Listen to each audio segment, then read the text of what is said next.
Tadi terputus, di sini saya lanjutkan bahwasannya yang tinggal persuasi aja tadi itu adalah untuk membujuk atau meyakini pembaca, biasanya cocok untuk sebagai kayak iklan gitu loh. Nah, di sini jawabannya adalah jenis paragraf di atas itu adalah jawaban saya adalah narasi. Kenapa dikatakan narasi? Karena di sini ada tokoh, tokohnya adalah dia. Kemudian di situ juga ada tempat, yaitu toko buku ya. Jadi bisa berdasarkan ada urutan kejadiannya. Nah, suasana ceritanya seperti apa di situ kan juga bisa diceritakan oleh dia. Oke, dari kita lanjut pada nomor 10. Mohon maaf ya tadi terputus. Seharusnya tadi nggak bisa terputus karena saya juga salah tekan gitu. Oke, dari kita lanjutkan nomor 10.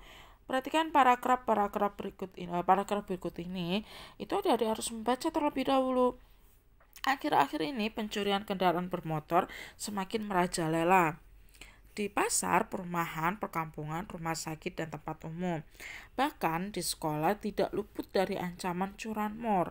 Kapolres Surabaya menghimbau kepada masyarakat untuk berhati-hati dengan tindak kejahatan tersebut. Peristiwa apa yang bisa diprediksi jika seseorang tidak hati-hati? Yaitu, peristiwa yang diprediksi adalah masyarakat harus berhati-hati dengan tindakan kejahatan apa pencurian kendaraan bermotor. Peristiwa yang diprediksi adalah pencurian kendaraan bermotor. Oke, jadi kita lanjutkan ke nomor 11. Itu kan ada teks 1 dan teks 2. Nah, teks 1 kita harus membaca terlebih dahulu dan dipahami. Ladang berpindah adalah kegiatan pertanian yang dilakukan dengan cara berpindah-pindah tempat. Ladang dibuat dengan cara membuka hutan, kemudian ditebang atau dibabat. Setelah kering barulah dibakar. Kegiatan tersebut memiliki dampak negatif terhadap alam, yaitu mengakibatkan kebakaran hutan, banjir, tanah, tandus, dan pencemaran udara. Selain itu juga berdampak pada berkurangnya populasi hewan dan tumbuhan yang ada di hutan. Teks kedua, sejak adanya kasus penebangan hutan secara ilegal atau illegal logging oleh pihak-pihak yang tidak bertanggung jawab, kerusakan alam terutama hutan semakin parah. Dampak yang sering terjadi akibat illegal logging tersebut adalah terjadinya banjir dan tanah longsor. Seharusnya pemerintah bersikap lebih tegas kepada pihak-pihak yang melakukan illegal logging, yakni dengan memberikan sanksi yang lebih berat. Persamaan isi kedua teks tersebut adalah ladang untuk perpindahan. Jadi faktor alam sangat berpengaruh terhadap ekosistem hutan. Apakah kerusakan alam akibat ulah manusia yang tidak bertanggung jawab? Apakah saran terhadap pemerintah agar memberi sanksi yang lebih berat? Ya, apakah kegiatan manusia yang dapat mengembalikan keseimbangan ekosistem? Jadi jawabannya adalah kalau yang di atas tadi kan adanya pencemaran. Jadi apalagi di sini? Yang B, kerusakan alam akibat ulah manusia yang tidak bertanggung jawab ya. Di sini ada, tapi yang di kedua ini tidak ada ekosistem hutannya, sedangkan yang teks ke-1 itu kan ada populasi hewan dan tumbuhan. Jadi jawabannya adalah yang B. Sedangkan ya teks 1 tidak menyuruh pemerintah agar memberi sanksi. Ya. Kemudian kita lanjutkan di halaman berikutnya, yaitu halaman nomor 12. Nah, adik-adik sampai di sini kita lanjutkan lagi. Pak Tono adalah petani kelapa sawit yang sukses. Hasil panen kelapa sawit selama 4 bulan ini sungguh memuaskan. Pada bulan Januari berhasil memanen 140. Kita tulis di sini ya. 140. Kemudian ton. Bulan selanjutnya ia berhasil memanen sebanyak 138 ton. Pada bulan ketiga meningkat tajam sebesar 150 ton. Sedangkan pada bulan keempat panen mengalami penurunan sedikit, yaitu 149 ton. Nah, kira-kira Isian total panen yang tepat sesuai dengan tabel di atas itu berapa? Nah, coba adik-adik sendiri sudah menghitung bersama ya. Itu 140 ditambah 138 ditambah 150 tambah 149.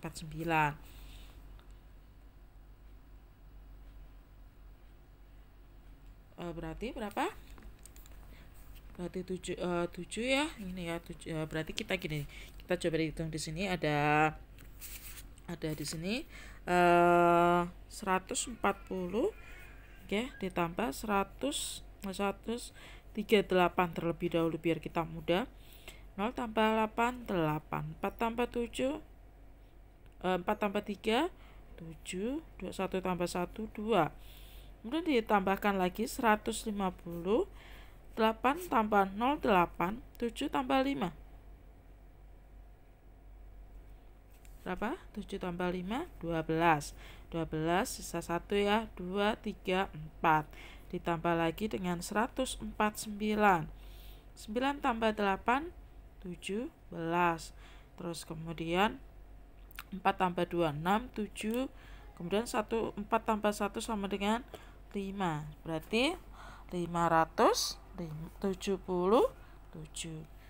Jawabannya ya D ya. Ya, saya lanjutkan. Nomor berikutnya pada nomor 13. Perhatikan ilustrasi berikut. Kalau berkitab sambil menulis, jangan sampai dawat terbuang. Kalau bercakap di dalam majelis, jangan sampai mengumpat orang. Pesan yang terkandung di dalam pantun tersebut adalah jika sedang membaca buku dan menulis, maka kerjakan hingga tuntas dan jangan sampai waktu terbuang. Apakah kita tidak boleh mengeluarkan kata-kata yang dapat menyinggung perasaan orang jika kita sedang berada dalam sebuah forum diskusi dan musyawarah? Apakah yang C, di dalam majelis persidangan kita tidak boleh menyembunyikan saksi mata dan barang bukti? Tidak menyambung. Kita tidak boleh banyak berbicara jika ada suatu majelis sedang berlangsung. Tidak ada kata yang menyakiti hati ya. Kalau yang A itu hanya di depannya kata-kata umpamanya, jadi jawabannya B. Itu adalah pesan yang terkandung kita tidak boleh mengeluarkan kata-kata yang dapat menyinggung perasaan orang jika kita sedang berada dalam sebuah forum diskusi atau musyawarah. Jawabannya yang B ya. Kemudian nomor 13, kisah semut dan merpati. Di sini kita membaca ya. Kisah semut dan merpati. Pada suatu hari matahari muncul dari ufuk timur. Seekor semut yang sedang berjalan-jalan mencari makan di pinggir sungai. Tiba-tiba ia terjatuh ke dalam sungai. Semut itu timbul tenggelam dan kelelahan berusaha untuk menepi, tapi tidak berhasil. Seekor burung merpati yang kebetulan bertengger di ranting pohon yang melintang di atas sungai melihat semut yang hampir tenggelam dan merasa iba. Burung merpati ini memetik daun dan menjatuhkannya di dekat semut. Semut merayap naik ke atas daun dan akhirnya berhasil menyelamatkan diri. Di sini lagi ya. Tidak lama kemudian sang semut melihat seorang pemburu burung sedang mengendap-endap berusaha mendekati burung merpati yang telah menolongnya tadi. Semut menyadari bahaya yang membayangi merpati yang baik tersebut. Segera berlari mendekati pemburu dan menggigit kaki sang pemburu. Pemburu itu kesakitan dan terkejut, mengibaskan ranting yang tadinya akan digunakan untuk menangkap burung. Burung merpati yang menyadari keberadaan pemburu yang sibuk mengibaskan ranting kesakitan. Akhirnya sang burung pun terbang menyelamatkan dirinya. Bagaimanakah merpati menolong semut? Nanti kan sudah dijelaskan, merpati menolong semut dengan cara memetik daun dan menjatuhkannya di dekat semut. Mengambil ranting daun tidak mungkin ya, karena semut tidak memanjat segitu. Kemudian mencengkram semut tidak bisa dilakukan karena semut kecil. Menolong dengan sayapnya juga tidak memungkinkan. 15. Watak merpati dalam cerita di atas adalah suka menolong karena dia menolong semut. Kemudian lanjut 16. Latar cerita di atas adalah ini tadi diceritakan apa ini? Matahari muncul dari ufuk timur berarti pagi hari di pinggir sungai. Ya, kita lanjutkan yang berikutnya 17 sama 18. Belajar haruslah semangat, rajin tekun serta giat agar ilmu mudah didapat, masa depan semakin dekat. Maksud syair di atas adalah, apakah masa depan sudah dekat kita harus sekolah? Apakah kita harus semangat dan giat belajar supaya ilmu mudah didapat? Apakah siswa rajin belajar pasti sukses? Di sini tidak ada kata siswa ya. Jadi kata siswa tidak ada. Dengan semangat masa depan mudah didapat. Hanya semangat aja, tidak ada kata belajar. Gak bisa ya di sini. Sedangkan yang A, kata sekolah tidak ada. Jadi jawabannya yang B. Kita harus bersemangat dan giat belajar supaya ilmu mudah didapat. Kemudian lanjut nomor 18. Arti kata tekun dalam syair tersebut adalah kata tekun. Di sini rajin tekun serta giat. Jadi arti kata tekun dalam syair tersebut adalah rajin bersungguh-sungguh ya. Kita lanjutkan nomor 19. Di sini kalian banyak paragrafnya ya.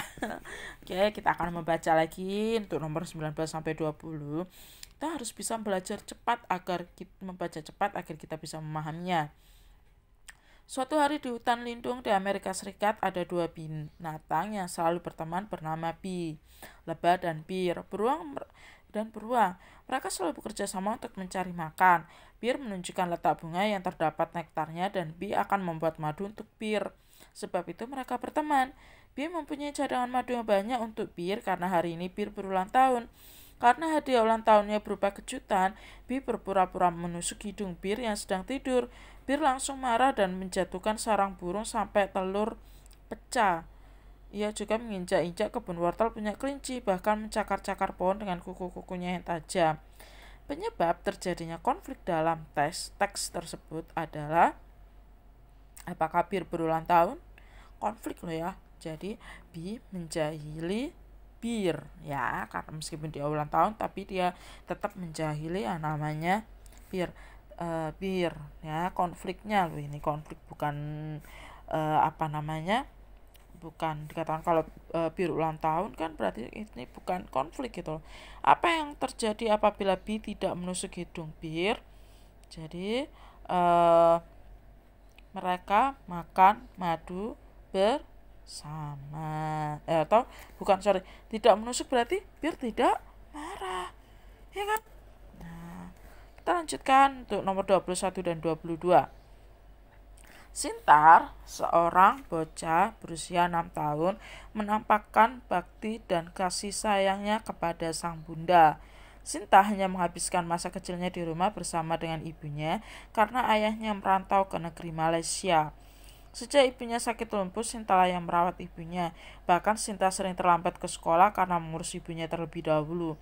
Mulai dari memindahkan atau menggeser tubuh ibunya, memasak, mengambilkan makan dan minum untuk ibunya, membantu ibunya mandi hingga buang air, semua itu ia kerjakan sendiri dengan penuh cinta. Tema di atas adalah kasih sayang seorang anak terhadap ibu, bukan aktivitas seorang gadis kecil ya.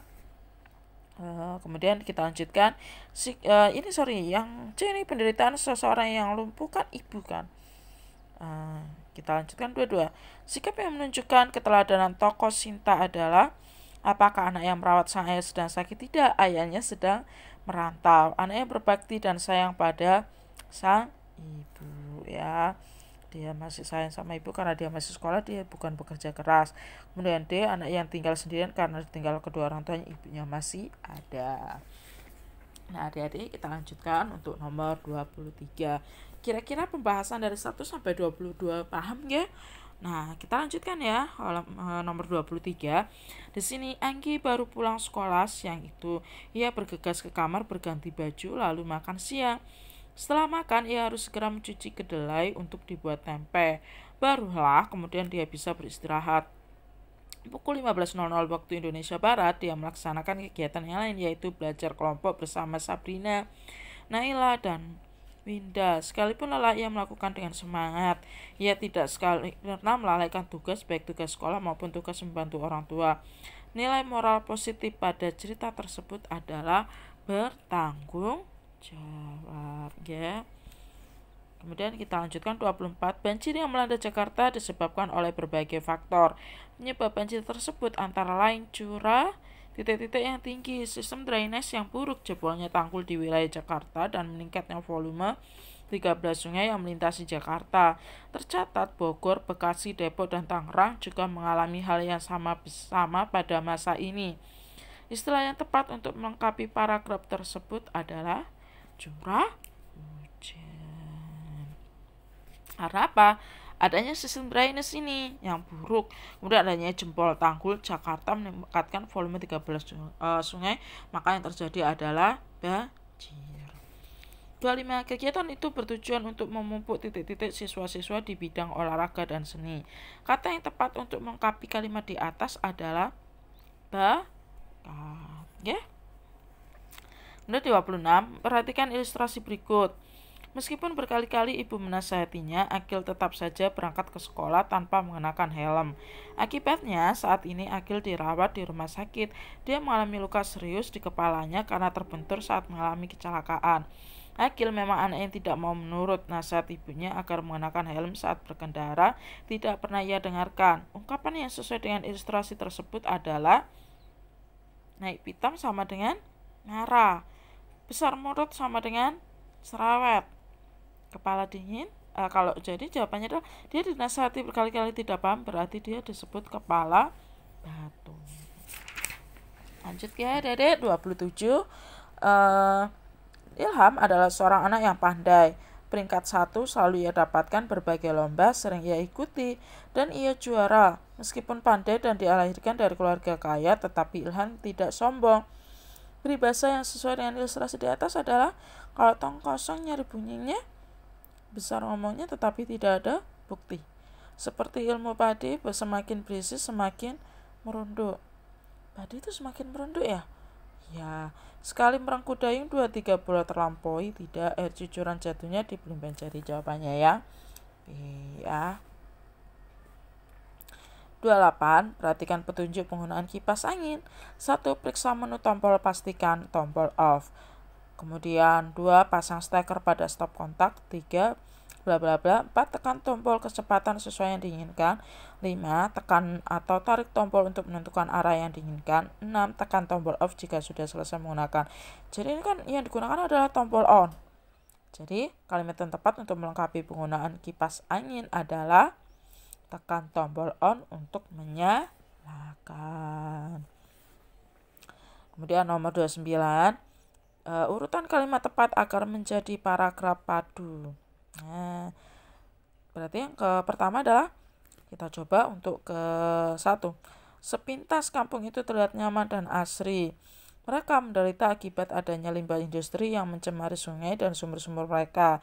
Kemarin Dani mengelilingi kampung rambutan dengan sepedanya. Ternyata penduduk kampung tersebut sangat menderita. Apakah yang B? Kemarin Dani mengelilingi kampung rambutan dengan sepedanya. Mereka menderita akibat adanya limbah industri yang mencemari sungai dan sumber-sumber mereka. Sepintas kampung itu terlihat nyaman dan asri. Ternyata penduduk kampung tersebut sangat menderita. Apakah yang ini? Yang C. Kemarin Dani mengelilingi kampung rambutan dengan sepedanya. Sepintas kampung itu terlihat asri dan nyaman dan asri. Ternyata penduduk kampung tersebut sangat menderita. Mereka menderita. Jawabannya yang C. Nggak mungkin 1 sepintas kampung. Karena ini yang bicarakan Dani itu berkeliling dulu dengan bersepeda. Dan nomor 30. Di sini, perhatikan gambar iklan berikut. Kalimat efektif yang sesuai untuk iklan tersebut adalah: apakah rambut hitam berkilau dengan sampo BNB? Apakah mulus dan lembut dengan BNB? Apakah beli sampo BNB dengan harga murah, pakai BNB bikin hati senang? Yang efektif adalah rambut hitam berkilau dengan sampo BNB. 31. Di sini kita membaca teks kutipan pidato ya. Hadirin yang terhormat, saat ini kita memperingati Hari Kemerdekaan Indonesia yang ke-70 tahun.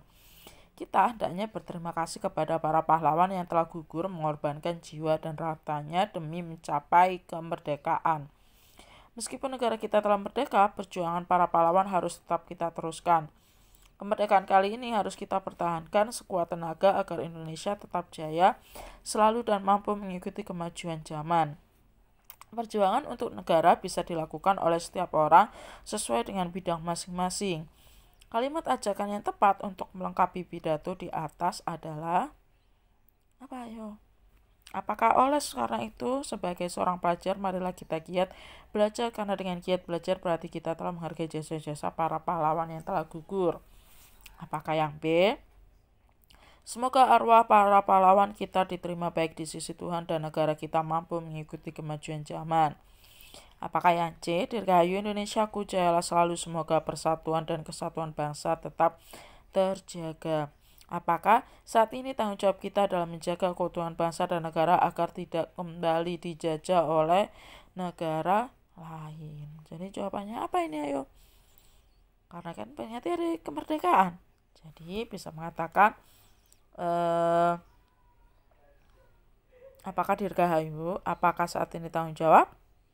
Yaitu yang D ya, saat ini tanggung jawab kita adalah menjaga keutuhan bangsa dan negara agar tidak kembali dijajah oleh negara lain. Nomor 32. Pada hari Sabtu akan diadakan kerja bakti dalam rangka menghadapi lomba sekolah Adiwiyata dan Adipura. Lomba terlaksana pada hari Senin mendatang. Perbaikan kata perimbuhan adalah lomba dilaksanakan. Jawabannya ya C ya. 33, bacalah kalimat berikut ini. Sonya bertanya, roti siapakah ini? Jadi tanda tanya itu seharusnya adalah tanda seru, karena kita tidak tahu roti itu punyanya siapa. 34, perhatikan paragraf berikut. Salah satu peralatan dalam berkendaraan yang penting adalah helm. Para pengendara seringkali kurang memperhatikan hal itu. Mereka kurang memperhatikan bahwa kenyamanan dan keselamatan dalam berkendaraan juga ditentukan oleh pemakaian helm. Penggunaan helm tentunya juga harus sesuai dengan titik-titik yang ditentukan oleh pemerintah, yaitu standar ya. Oke, 35. Aku dan ibu akan bercocok tanam di halaman belakang rumah. Kami menyiapkan tanaman pupuk dan alat tanam. Tanaman yang akan ditanam yaitu tomat, jambu, dan mangga. Aku berharap tanamanku dapat tumbuh subur dan berbuah banyak. Kalimat yang terdapat kesalahan terdapat pada nomor berapa?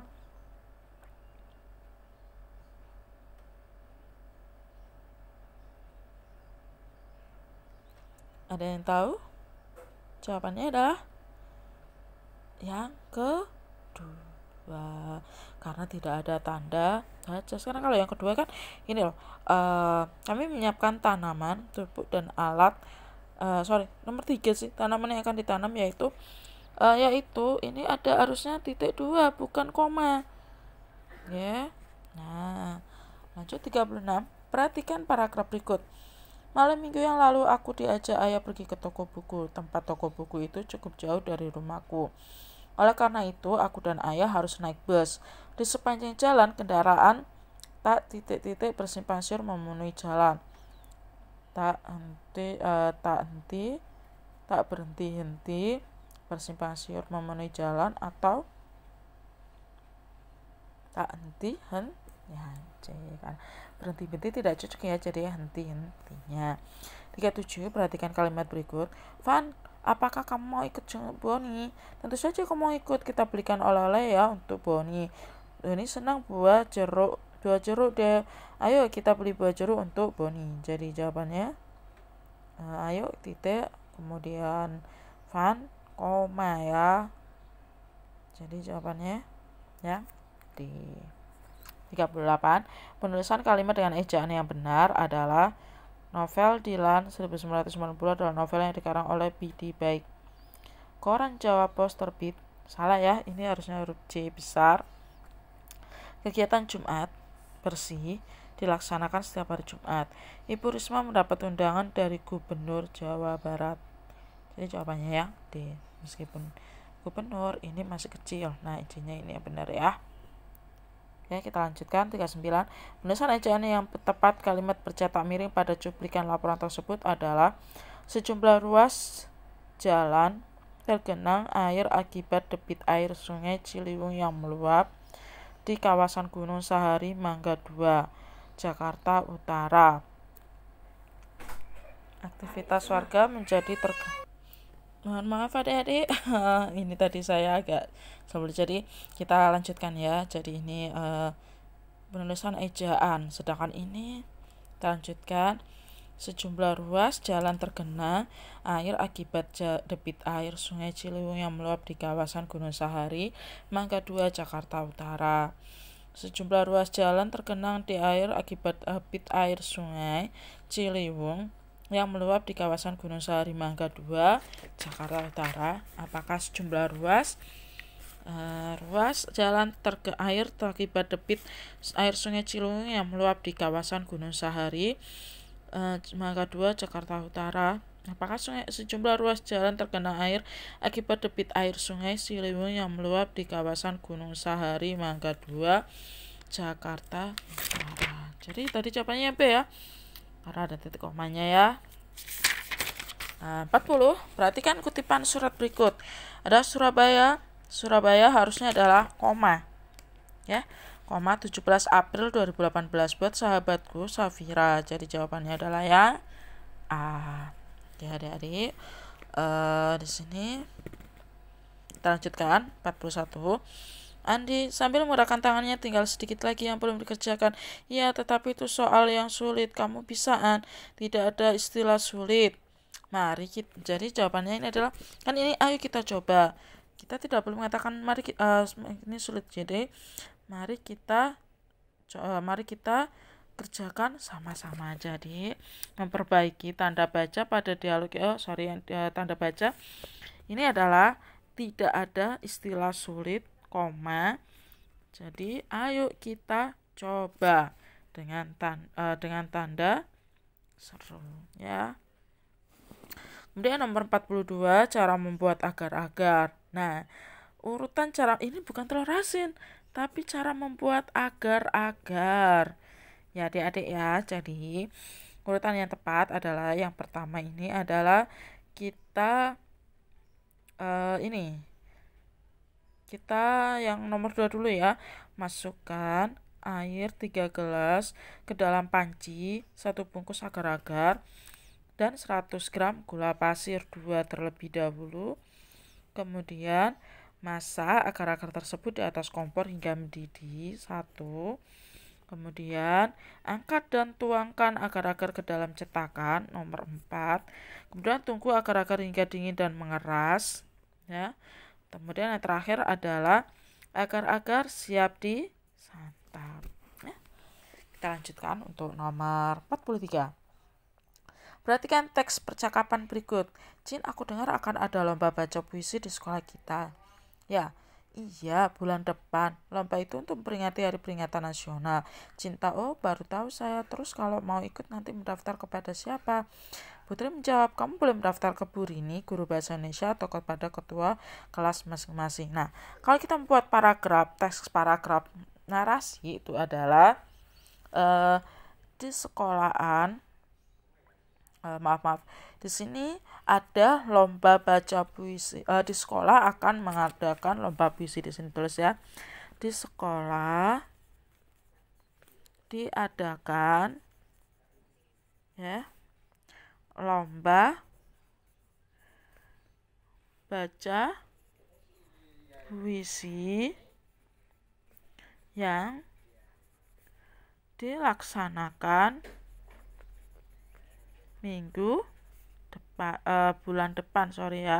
bulan depan. Lomba ini diadakan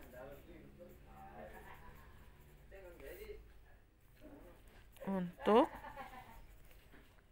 memperingati Hari Pendidikan Nasional. Nah, cara mendaftar ke Bu Rini selaku guru bahasa Indonesia atau ke ketua kelas. Itu ya. Dan dilanjutkan. Nomor 44, bacalah paragraf berikut ini. Perhatikan tata kalimat yang bercetak miring agar menjadi kalimat efektif. Setiap hari Selasa, Kang Emil menerapkan hari tanpa rokok. Rokok yang merusak terhadap polusi udara dan menyebabkan. Jadi rokok ini bukan yang merusak, rokok dapat merusak. Rokok dapat merusak. Bukan rokok dapat merusak. Jadi apa ini? Rokok yang merusak terhadap rokok dapat merusak polusi udara dan menyebabkan kesehatan yang bertujuan mengajak masyarakat Bandung agar waspada bahaya hal ini. Ya, itu tadi kalimat bercetak mirip ditambahi dapat dan yang. Dan yang lanjut 45, ketika kecil rajin belajar, sesudah besar senanglah hati. Nah, bisakah sampiran ini? Ketika kecil rajin belajar, sesudah besar senanglah hati. Ya. Ada yang bisa menjawab? Oke, mari kita diskusikan hal nomor 45 di diskusi di bagian pantun sampiran. Kemungkinan adik-adik mempunyai tangkapan yang berbeda-beda. Saya tunggu ya adik-adik. Terima kasih.